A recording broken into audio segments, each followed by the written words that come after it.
New tonight, those firefighters who climbed over 900 feet to save two hot air balloon pilots stranded on a radio tower in Longview are being honored for their heroics last month.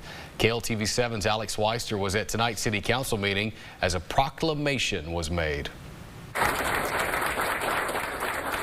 A standing ovation for the Longview firefighters that helped save two hot air balloon pilots who crashed into a radio tower last month. It's really neat to be recognized by our city administration and just have an opportunity to have a voice for the fire department and be able to talk about the things that we do day in and day out. February 28th, crews climbed over 900 feet to the top of a radio tower in Longview where they can be seen on drone video getting the pilots out of the basket and down the tower. With 6 different segments of rope, the firefighters safely lowered the pilots to the ground. Bradford Conrado was on the last segment of the rescue team.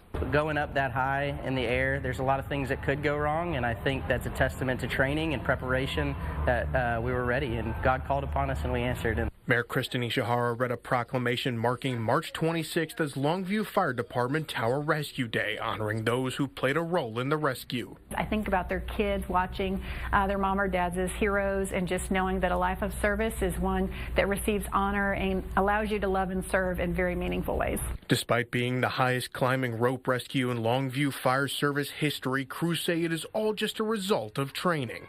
Going through the motions of the rescue, it felt like an old baseball glove, just a well-oiled machine. Obviously, there was some dangerous and precarious points of the rescue, but I think overall it really felt like another day of training. But Conrado says they also needed a lot of things to go their way. All of us, everybody that was there and on the tower, have kind of chalked it up to divine intervention. Alex Weister, KLTV7 News. My goodness, so cool. Next Tuesday at 5:30 in the evening, the city's hosting a community appreciation event for the firefighters. That will take place at the Mod Cobb Convention Center.